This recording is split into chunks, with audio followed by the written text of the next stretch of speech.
do need people who engage in a physical way, getting together, talking, meeting, doing stuff to actually push things forward. And these are some of the people who are actually doing that here today. So I'm going to ask them to introduce themselves in their own words, what their names, where they're from, what they're doing. So perhaps we can just go down the line. Hello, hi, my name is Silvia Petretti. I'm a woman living with HIV. I was diagnosed in 1997, just a few months after those drugs that Apata made possible, came available. So it's a pleasure to be here today. I work for an organization called Positively UK. It was founded in 1987 by two women living with HIV. They acquired HIV to injecting drug use. So it's a pleasure to see you all here. This is like my ideal World AIDS Day. So thank you for coming. Hi everyone, my name is Aderonke Apata. I am from Manchester. I happen to be the founder of African Rainbow Family and Manchester Migrant Solidarity. And what I do mainly is feminism, LGBTI rights activism, and equality. And recently, I have joined ACTO, and I have never seen anything like that. The energy is so high, and I'm pleased to be championing on fighting HIV/AIDS also. Thank you. Hello, my name is Wayne Mertins-Brown. I am here representing NAS Project London. NAS is a charity based in Hammersmith in London, and we provide services to people living with HIV, people identifying as LGBT+, men who sleep with men, etc. We do a lot of work out in the community. We have drop-in for HIV testing, and we have a counselling service, various groups working with people who identify as Muslim, Hispanic, Southeast Asian. We have different groups, different workshops, different forums that take place at NAS and in the community. So it does a lot of work around prevention, support, and ongoing mental health care needs. And I'm involved with it as a volunteer therapist, as I said, and I'm practicing, I'm training as a master's in psychotherapy, so that's my personal issue, dealing with HIV. Thank you, Wayne.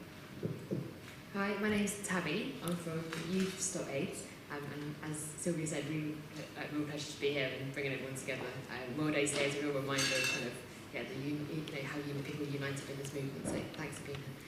Youth Stop AIDS is a network of young people across the country that are campaigning on HIV. So I support them to campaign to end AIDS through creative action, through lobbying parliamentarians, and we have two main campaigns at the moment. One is Missing Medicines, which is campaigning on access to affordable treatment, and the other is It Ain't Over, which is campaigning for the UK government to reprioritise HIV and AIDS globally and their political and financial leadership in health. Hi, my name is Anna. I'm part of Movement for Justice by any means necessary.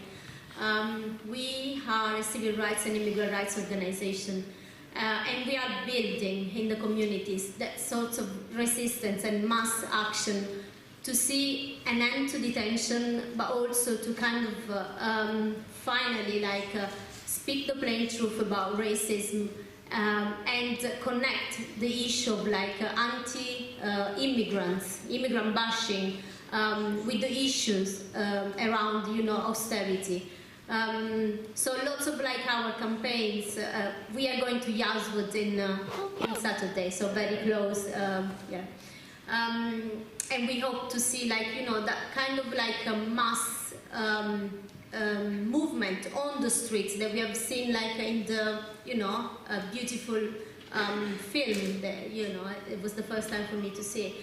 That kind of a power of the communities taking to the streets and demanding what we need because it's like, you know, it's on our shoulders, you know, the kind of like responsibility to fight for equality, to fight for freedom.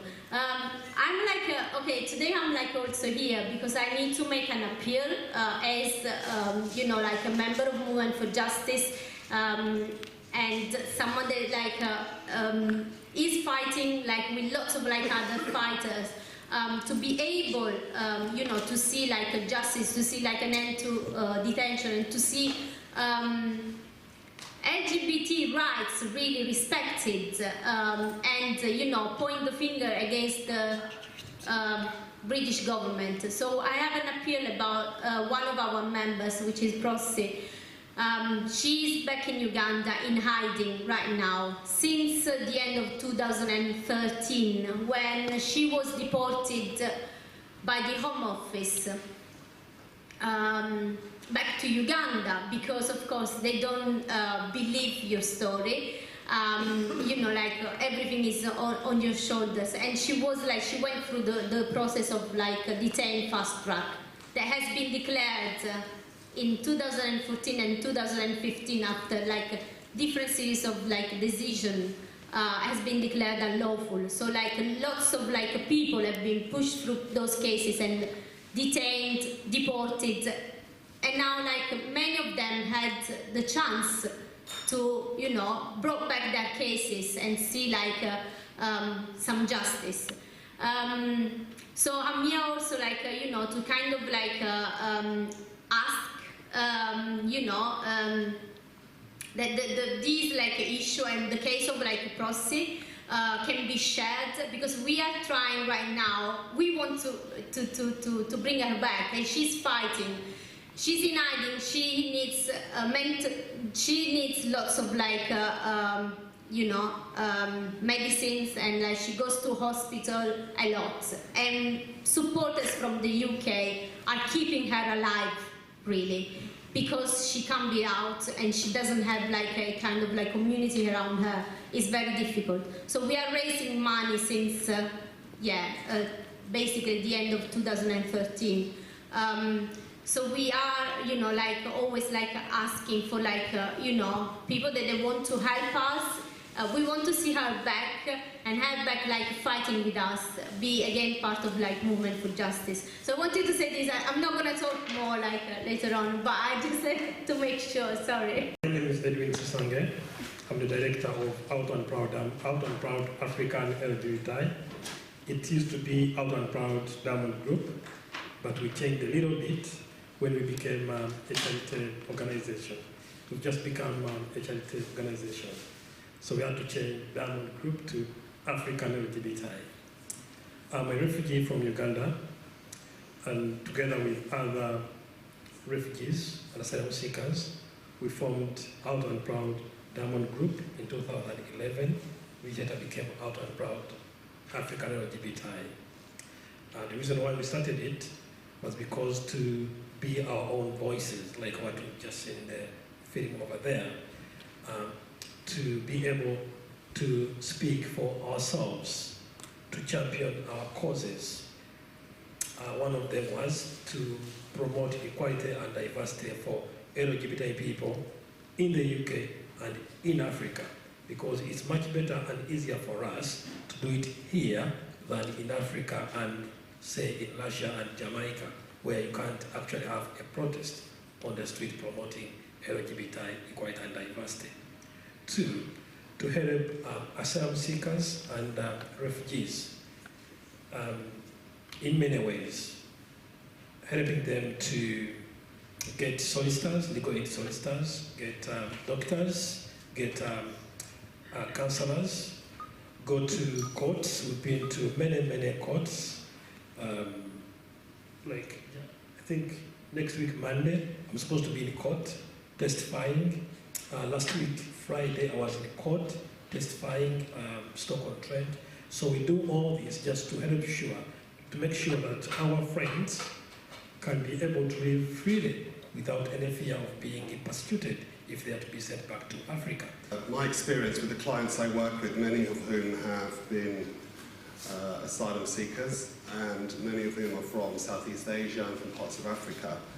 And I think the biggest challenge for them has been owning their voice in asking for what they want and what they need prior to even finding the source of that with regards to medication and testing. And I think that's because of the stigma that's around in those parts of their community, the Muslim community, parts of, well, the areas that I've mentioned, the communities I've mentioned. It's very difficult to voice what it is they need. The counselling service gives people an opportunity to at least practice saying what it is they need and how they might then come to obtain it. So I think finding your voice, helping people to have self-efficacy, and being able to express is a big part of it in the work that I've been doing personally. I think the more we can do to encourage people to step into services like ours and other organisations to try and get the support they need to actually say, yes, I've been able to find some physical outlet for my sexuality and gender. I also need to be able to voice what I need to say to keep myself safe. And a lot of people haven't got the strength to do that. And we try to give them a voice to be able to say, I actually need this help and I need this treatment. How can I get it? It's very difficult. But antiretrovirals can get incredibly expensive, over $20,000 in some developing countries, because pharmaceutical companies have a patent on these drugs. This is more for if you're on second or third line treatment rather than the first line treatment. And it's not just HIV where drug pricing is an issue, it's also for hepatitis C. We saw a bit in that video before, and actually only 1% of people who need hepatitis C treatment have it, and that's because it costs around £64,000 for a 12-week treatment, because Gilead have that patent and won't drop the price. And we can see similar examples in the media recently, for example, the EpiPen and the hike of that price there. A breast cancer treatment, breast cancer drug called Kadcyla, which costs over £100,000, and there's a cystic fibrosis one as well, which I forget what it's called, but it's also over £100,000. So what I work on and try to influence is more the kind of higher level, like the government side and the kind of the international side of what they're doing on this. And I think the Access to Medicines movement has been really well driven by ACT UP. I think it's gathering that momentum, gathering that voice, and in recent months we've seen both the WHO and the UN come to new agreements on how there could be different models for developing drugs, and how pharmaceutical companies need to be transparent about the real costs, about how much it costs to research and develop drugs. Now we have to produce our passports if we go to doctors. Now this is how the journey starts. If you go to claim for asylum, you have to produce your passport if you have it. And they have to take it. So they give you this card. That's what they give you. It's not a passport. It's called ANAC card. Now, if you grant it, they give you a biometric card, and then you can apply for a travel document. It's not a passport, it's a travel document. Now, some people don't even know, but there's something called a travel document. I've gone to banks and even at airports. Sometimes I produce it and they just look at me. Immigration officers that just look at me and say, what's this? So to those who have this, they're going to find it very, very, very hard to access medical services in this country. And this is also backed up by this Nigel Faragism and other tabloids of saying they are after our NHS and the like. No. That's not the point why we are here. So it's very, very hard for our members to access medical services. We have people, I think like 3, who now have to pay the NHS. Okay? It's not easy. Even getting a doctor is not easy. Yes, we have now doctors of the world who can help us to get doctors for asylum seekers, but it's not straightforward. So there are many, many hurdles for immigrants and asylum seekers to go through in order to get medical services in this country.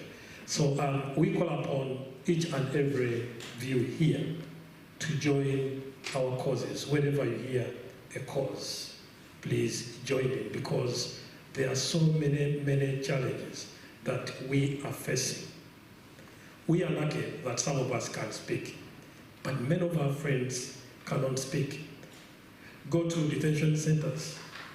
I've had issues just trying to get a nurse to go and help a detainee.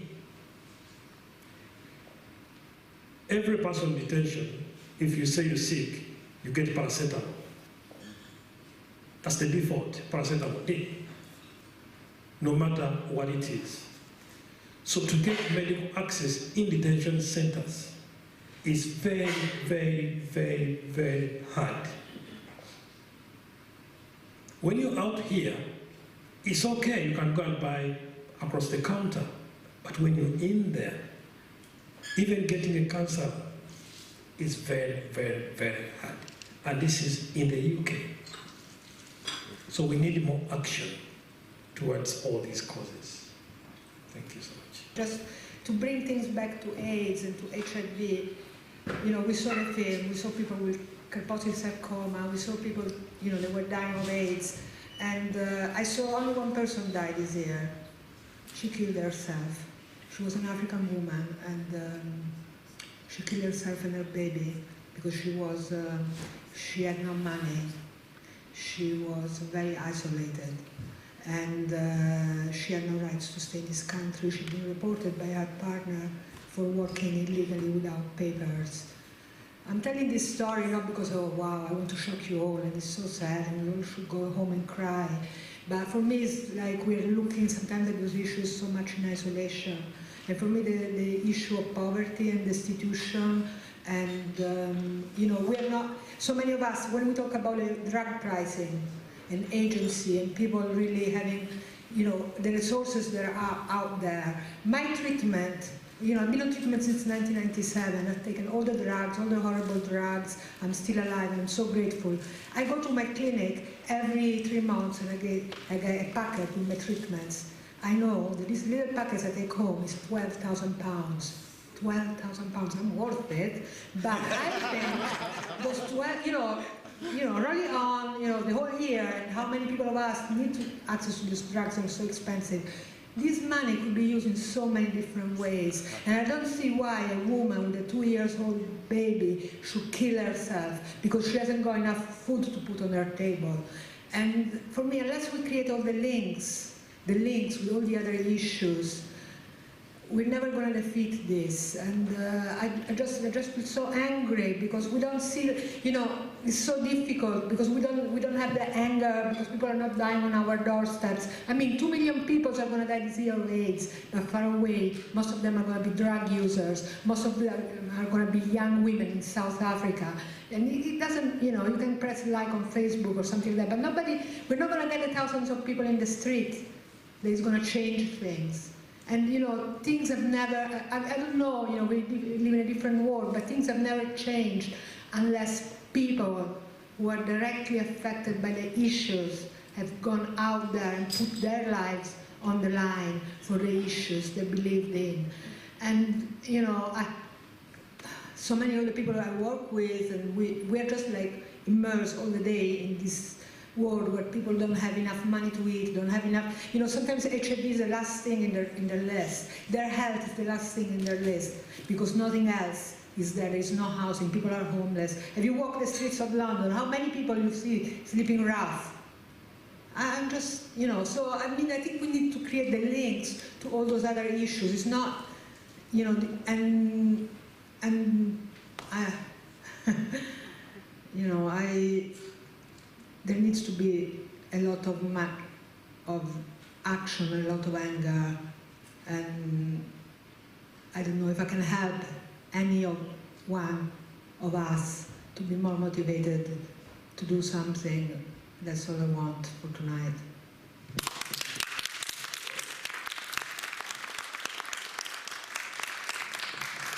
then following on from what you said, we need a lot of anger. And like I said before around healthcare access, it's not just going to affect only immigrants, it will affect British people. Because I'm sure nobody will be walking around the street with their passports in their hands or their pocket, just so that when you get hit on the road or something happens to you suddenly, they can find it in your pocket when you are taken to the hospital. So we really do need to fight. But I'll give you an example of how we can mobilize people. I'm not sure if I've said this before, some people, but I'll just go through it again. When in 2012, in fact precisely 2011, I was taken to a detention center called Yazwood. And I was there for 14 good months, doing nothing, just waking up every day and roaming around the place, locked up in prison. And then I said to myself, back in my country, I had a BSc. I'm sorry, I'll go through this quickly. I just want you to know where I'm coming from so that you can understand what I want to explain. And I didn't work after obtaining my BSc in microbiology. I started employing people. Then something happened to me around my sexuality. I had to flee, and then I came in here. I couldn't get my papers. 13 years on, I'm still fighting on it. And I didn't have any support. So I went working.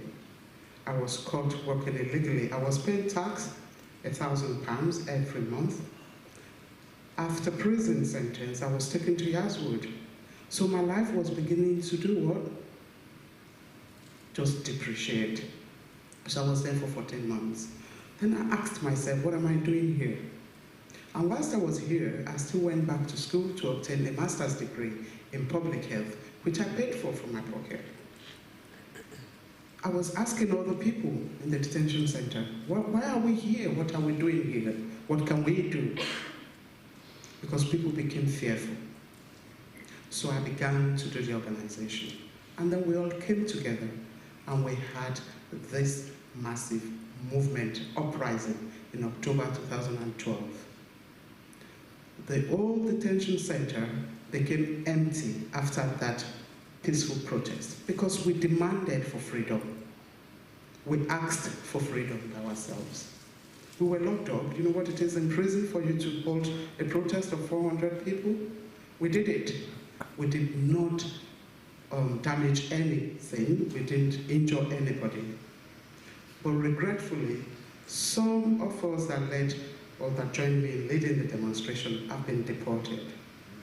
But I'm still here, and when I came out, I did not keep quiet, because the things that I saw in there, I started telling every human being that I could speak to. And whilst I was there, I was employed on a quid, £1 an hour. And I was doing the same thing outside. I was sent to prison. But in there, I was paid £1 an hour. So there's a lot of injustice. We cannot win any battle if we do not speak up for ourselves. The LGBT community needs to stand up and ask for this free access to PrEP. If we are waiting for some people to speak up for us, we will still remain there. We could see what they did in that film. They stood up. They all came together. They shared their ideas, and they had allies who would work with them, and they were able to achieve something. And that's why people who are living with HIV/AIDS today are able to live, because they have access to the drug. But there are some people in Africa and some other parts of the world that do not have access to this medication. So we need to speak up for ourselves. Every other aspect of whatever we are fighting for, could it be immigration, could it be talking about women, whatever kind of injustice, please let us stand up and fight together. Don't say because it's not affecting me, so I'm not going to speak up. You don't know when it's going to be your turn. Yeah, today we heard it on the news that when Theresa May, our present Prime Minister, was the Secretary of State, there was an agenda that was perpetrated that all of the children of immigrants should be at the bottom line for education. So you can imagine when children are not educated, then they are not informed, then they cannot move ahead in life, then they become idiots. They want to keep people permanently there. Some people fought against it. It did not materialize. But we know what it is in this country. Once something has been rumored around, even when it has not become a policy, some people begin to execute it by themselves, and nobody's going to challenge them. So this is why, more than ever before, we need to work together. Even if it's not the issue that you are working on, if you hear of any other issue, please do join in so that we can form this alliance together and fight for freedom. Thank you.